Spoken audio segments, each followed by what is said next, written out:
Kalau dukanya, saya menceritakannya agak sulit mencari kasus dukanya ya. Karena alhamdulillah bukan karena apa ya. Selama ini dukanya hampir tidak ada sih sebenarnya, Mas. Ya, alhamdulillah bukan mengada-ngada, memang faktanya seperti itu.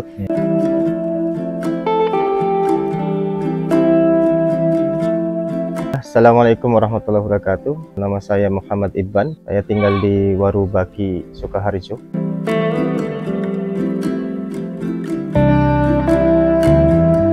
Mas Ibban, bisa tolong diceritakan latar belakang usaha ternak kambing jenengan niku dulunya bagaimana? Oke, awal mula saya membuka peternakan kambing itu berawal dari ketidaksengajaan awalnya, karena untuk memberikan laluan kepada teman-teman untuk membuka usaha bareng-bareng, sehingga awal mula tanpa ilmu peternakan kita memulai membuka usaha karena usaha bareng di penjualan hewan kurban, karena pada saat itu momen yang memungkinkan kita bisnis itu di momen itu, sehingga kita awal mula kita memulai usaha itu awalnya 5 orang lah, kita asumsikan 5 orang, kita patungan ya, waktu itu patungan 3 jutaan kalau tidak salah ya. Kemudian terkumpul uang 15 juta. Nah, di awal pertama kali kita melakukan penjualan bareng-bareng itu, kemudian mampu menjual sebanyak 40 ekor kambing, alhamdulillah. Nah, setelah kita melihat hasil dari apa yang kita lakukan, kemudian kita mulai menseriusi yang sudah kita lakukan itu, mulai membuat kandang dan mencari link-link peternak-peternakan yang bisa kita ambil ilmunya untuk mengembangkan peternakan yang sampai hari ini An'am Farm muncul. Nah, sampai saat ini kerjasama itu masih berlima atau bagaimana? Untuk saat ini pengelola ya, karena awal mulanya kita banyak orang yang melakukan, kemudian kita mulai pembuatan kandang itu mulai berkurang, artinya mulai ketika seriusi adanya penambahan modal ya. Waktu itu kita mulai modal itu 7 jutaan ya, 7 juta. Kita membutuhkan dana untuk membangun kandang kisaran 21 juta waktu itu ya, kapasitas 80 ekor waktu itu. Harapan kita seperti itu. Ternyata setelah kita seriusi dengan modal yang dianggap lumayan bagi para bujang pada saat itu ya, waktu itu belum pada nikah, sehingga pada nggak berani, yang berani hanya 2 orang saja ya, 2 orang saja. Kemudian kita bingung karena uang sudah mulai disewakan tanah, dibelikan bahan kayu, mau tidak mau harus dilanjutkan. Kalau tidak dilanjutkan maka uang itu akan habis, sehingga kita mencari orang yang mau join, orang yang mau ikut untuk mengembangkan atau membangun peternakan. Itu 1 orang yang dia akhirnya ada yang mau 7 juta, itu akhirnya peternakan ini dimiliki oleh 3 orang, alhamdulillah. Ini kerjasama ini sudah berjalan berapa lama kalau boleh tahu? Kerjasama yang kita lakukan dari 3 orang ini kisaran 9 tahun ya, 9 tahun ke 10 tahun. Jadi sudah cukup lama. Ya, kerjasama ini kan sudah berjalan 9 tahun nih Mas, dan apalagi ini kan 3 orang ya. Apa resepnya nih, maksudnya kerjasama ini kok bisa langgeng, lumayan ya, awet lama nih Mas Ibban nih? Intinya di egoisme ya, biasanya orang itu kalah dengan ego yang terlalu tinggi gitu, merasa memiliki. Nah, kita jangan sampai di antara kita itu ada yang merasa paling unggul, merasa paling banyak kerjanya ya. Prinsip dari syirkah itu ya kerjasama ya. Prinsip dari syirkah itu tidak mungkin kita kerja itu bagi-bagi tugas itu kemudian kerjanya sama. Misalkan kita 3 orang, 3,3% pekerjaan semua dibagi sama, nggak mungkin, mustahil. Mesti ada sesuatu bidang yang kita anggap enak dan ada satu pekerjaan yang kita anggap gak enak. Nah, prinsipnya apa? Ya harus legowo. Jadi dari awal kita sudah menanamkan kita nggak bisa kerja apa namanya sama-sama, porsinya itu sama, nggak bisa. Dan akhirnya kita bagi tugas sesuai dengan basic kemampuannya masing-masing. Ada yang survei pasar, ada yang di dunia marketing, ya, kemudian ada di manajemen. Jadi masing-masing bidang itu istilahnya menikmati dengan jobnya masing-masing, sehingga tidak merasa itu beban. Nah, itu resepnya mungkin ya. Jadi ketika kita bagi tugas itu, tugasnya sesuai dengan jobnya ya. 3 orang itu memang ada setiap hari itu aktivitasnya di pasar. Jadi kita mengetahui kondisi pasar itu seperti apa, harganya seperti apa. Kemudian ada memang dia mainnya suka buat konten, kemudian dia juga suka buat website dan sebagainya, sehingga dia enjoy dengan dunia marketingnya ya. Kemudian saya di bidang manajemennya segala macam, saya juga menikmati di dunianya masing-masing. Mungkin itu resepnya, Mas ya. Jadi nggak merasa terbebani dengan pembagian tugas itu. Nah, pas waktu dulu mulai ini Mas Iban, ini dulu berapa ekor Mas? Awal kita mulai setelah kita berhasil menjualkan 40 ekor itu, kita langsung start mulai 80 ekor. Jadi memang kita dibilang nekat ya nekat sebenarnya, tanpa melihat kita pemula atau enggak ya. Tapi ya prinsipnya itu tadi, kalau kita punya keyakinan, kalau kita pengen bisnis atau memulai usaha ya, dalam ini kita pernah kan, tapi basicnya sebenarnya ke bisnis ya. Setiap ada barang mesti ada pembeli, gitu aja prinsipnya. Kalau kita mau menawarkan orang, kalau nggak punya barang dagangan, apa yang kita akan tawarkan gitu kan. Prinsipnya kan gitu. Sehingga kita harus punya produk dulu, kemudian kita juga harus ada spekulasi yang matang tentunya. Survei beberapa penjual kambing, putaran uang di Idul Adha itu dalam satu kampung itu sampai berapa ratus juta misalkan. Oh, berarti kebutuhan kambing per kampung itu sekian-sekian. Oh, kita bisa misalkan kita bidik 10% aja, kita masuk ke sini kita bidik misalkan, sehingga kita ada pegangan untuk saya bisa, yakin bisa. Baru kita teknis pelaksanaannya, kita menggunakan jaringan ya. Teman-teman yang ada di sekeliling masjid mungkin ya, atau teman-teman yang kita kenal, kita tawarkan atau kita tawarkan reseller. Mungkin seperti itu. Nah, itu kan dari 3 orang itu tidak ada basic, maksudnya ilmu tentang cara beternak itu. Dengan berjalannya waktu itu belajar dari mana, Mas? Oh ya, kita tentunya kita belajar bukan belajar secara teoritis ya, tapi kita belajar kepada praktisi. Kita belajar ke guru saya yang ada di Magetan. Waktu itu beliau mempunyai kambing atau populasi kambing 700 ekor, dan kita belajar di konsep cara pembuatan pakannya ya. Kemudian kita belajar di Temanggung, itu ada beliau S1 jurusan peternakan. Kita belajar di manajemen kandang sama cara mengantisipasi problem-problem kesehatan. Jadi 2 itu kita dapat dari Magetan, manajemen pakan ya sama kandang. Kemudian dari Temanggung itu saya mendapatkan ilmu tentang mengatasi masalah-masalah yang ada di kambing. Jadi saya rasa itu cukup, itu bekal itu cukup. Kemudian selanjutnya kita memahami karakter kambing ya.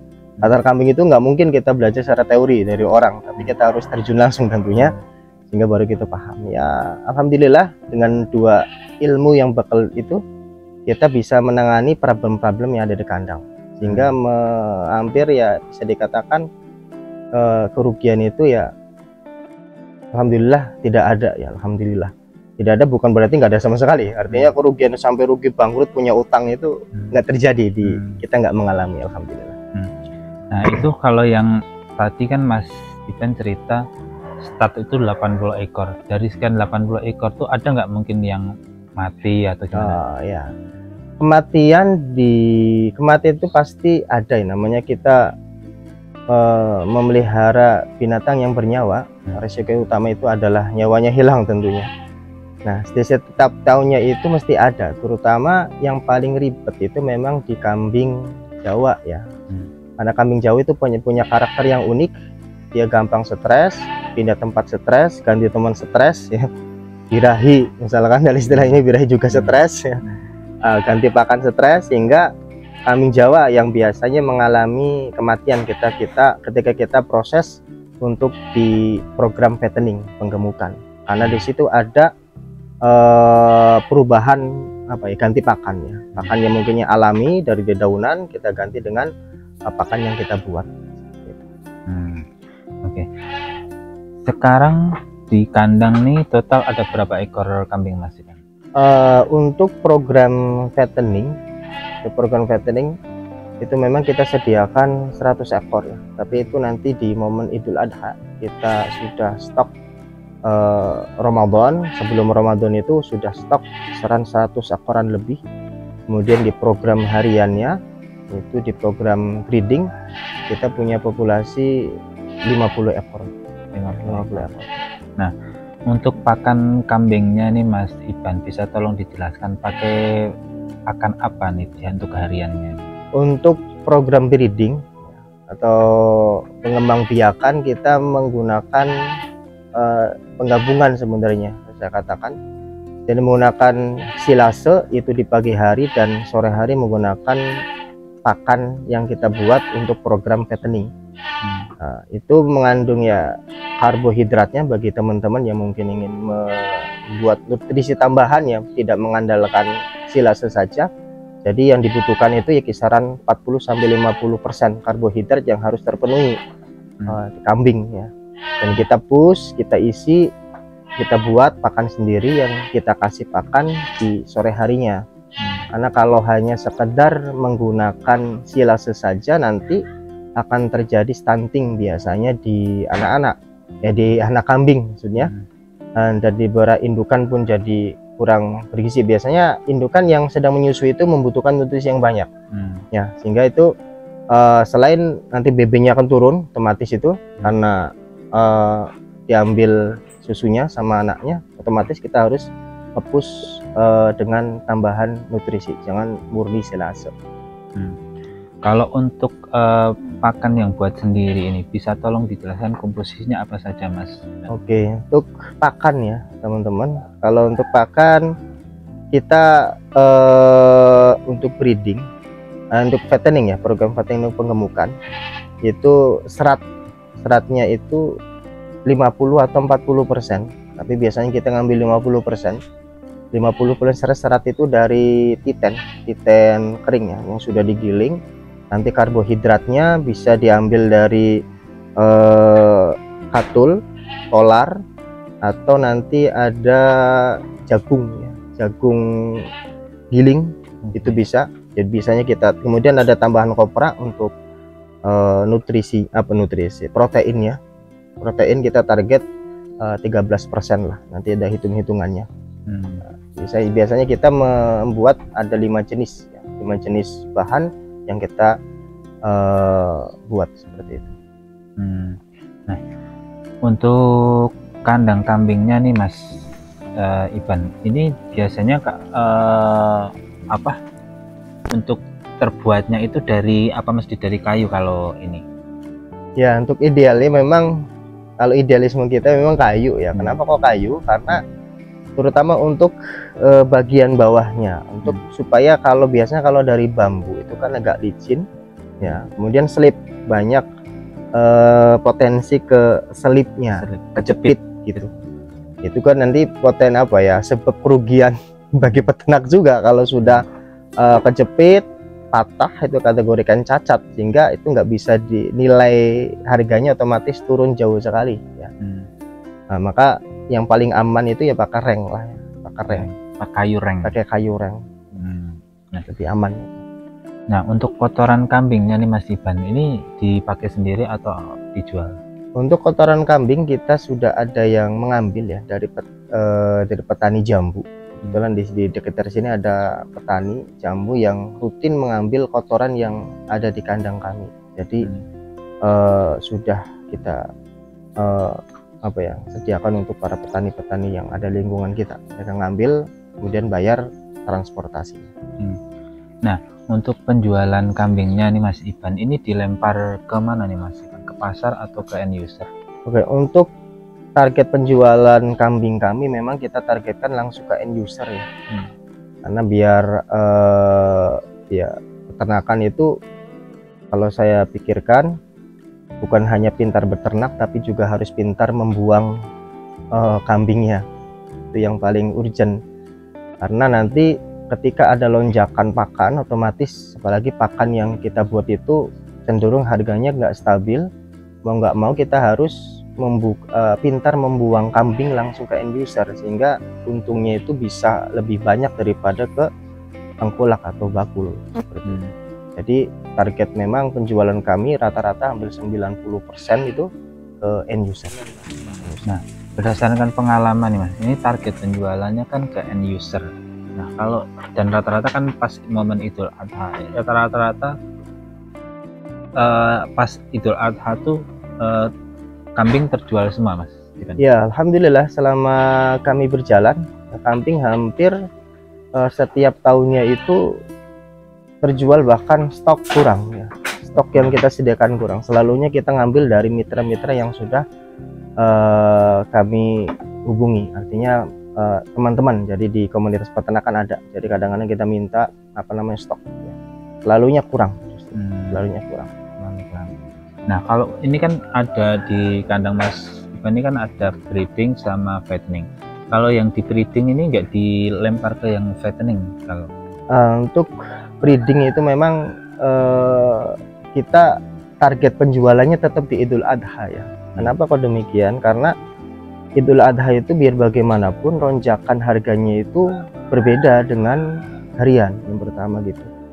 Jadi kalau kita, karena kos dan karena pakan kita itu buat sendiri, sehingga kos pakannya juga agak lumayan tinggi ya. Sehingga kalau kita jualan, apalagi hari ini ya, kambing itu sedang merosot tajam ini, sehingga kita mau menjual ke di momen di luar Idul Adha, kita tahan dulu. Jadi lebih baik kita menjual di momen Idul Adha saja. Di setiap bulan itu. Oke. Nah, Mas Ivan bisa tolong dijelaskan, terutama mungkin untuk para peternak pemula, berdasarkan pengalaman Mas Ivan, gimana sih cara ternak kambing step by stepnya? Ya, yang pertama ya harus tentunya dengan ilmu ya. Apapun yang kita ingin geluti, entah bisnis apapun, saya rasa harus dengan ilmu dan riset. Riset itu maksudnya apa? Otomatis itu berdasarkan ilmu yang pasti, yang orang banyak melakukan itu berhasil. Otomatis kita meniru. Nah, yang pertama yang harus kita lakukan adalah temui praktisi dulu lah. Jadi bagaimana manajemen pakannya, manajemen kandangnya, memahami karakternya. Ilmu aja dulu, di ilmu nih minimal ada 1, 2, 3 tempat yang kita kunjungi, orang yang kita anggap berhasil di dunia peternakan, itu dia jadikan mentor untuk untuk konsultasi beberapa ininya, nanti sisanya praktek. Nah, kalau sudah masuk ranah praktek, berarti yang harus kita siapkan adalah otomatis di pembuatan atau di pakannya dulu sih ya. Pakan, dipastikan pakan harus ada ya sebelum kandang dan kambing ya. Kemudian kalau pakan, kita mau buat konsep pakan seperti apa? Kalau buat silase ya berarti kita harus punya bank pakan. Bank pakan berarti kita harus menanam pakcong atau apalah yang ingin dijadikan bank pakan itu. Kemudian step selanjutnya berarti ke kandang. Nanti kambing itu bahan itu nanti terakhir. Modalnya nggak ada ya kan, urusan menyediakan kami itu caranya banyak ya. Yang penting kita punya bank pakan, punya kandang, nanti tinggal penyediaan kambing. Ya, catatannya tentunya harus pakai ilmu dulu ya. Intinya belajar pengalaman dari orang lain yang sudah berhasil. Oke. Nah, suka dukanya ternak kambing ini berdasarkan pengalaman Mas Ivan ini apa? Ya. Suka dukanya mungkin ya kalau dukanya saya menceritakannya agak sulit mencari kasus dukanya ya. Karena alhamdulillah bukan karena selama ini dukanya hampir tidak ada sih sebenarnya Mas. Ya, alhamdulillah bukan mengada-ngada, memang faktanya seperti itu. Ya, memang tidak ada ya. Tadi kok bisa kayak gitu ya, karena kita selalunya apa yang kami lakukan, karena kita itu tim 3 orang sehingga keputusannya itu matang. Kita harus berdasarkan riset, biasanya kita membiasakan seperti itu. Kemudian konsultasi, misalkan Dukanya paling ketika ada sisa penjualannya pasti momen Idul Adha, itu pun masih kategorinya untung, nggak rugi gitu. Hanya sekedar pendapatan kita berkurang saja. Tapi kalau sampai rugi itu alhamdulillah enggak. Alhamdulillah enggak ada. Cuman dulu memang kita pernah merintis breeding ya, merintis breeding. Ada satu momen ya, kita modal waktu itu untuk belajar awal breeding 50 juta ya, kita belikan dari Jawa Timur. Kemudian kita mulai ternak breeding dengan konsep digembalakan. Umbaran ya, diumbar. Ternyata pas diumbar kita banyak menemukan kambing yang kurang nutrisi ya, karena memang tanah yang mungkin ya, wilayah yang kita jadikan bahan umbaran itu tidak mencukupi pakannya kambing tersebut. Kemudian kedua, pas pulang kambing, manajemen kandang waktu itu kita gunakan dengan kandangnya fattening. Jadi konsep kandang penggemukan dengan konsep kandang fattening itu nggak sama. Kalau fattening itu kan memang kecil-kecilan aja cukup gitu. Maksudnya ukuran 1,2 meter panjang itu sudah cukup gitu. Tapi kalau breeding nggak bisa ya, harus ada space yang lebih luas. Nah itu faktornya mungkin itu, sehingga waktu itu modalnya ya banyaknya mati. Kemudian ya karena tidak nyaman kandang itu, ditambah nutrisinya juga banyak faktor lah. Sehingga mau nggak mau akhirnya kita sudah tahu polanya, kita sudah memberanikan diri membangun kandang baru versi breeding ya. Konsep untuk pengembangbiakan yang space-nya yang sekarang yang sedang ada di tempat ini.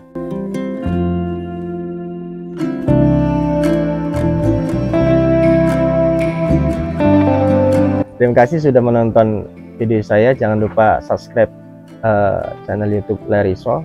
Dan kalau pengen belajar ternak bisa di An'am Farm ya. Kita punya channel di TikTok juga ada, di Instagram juga ada.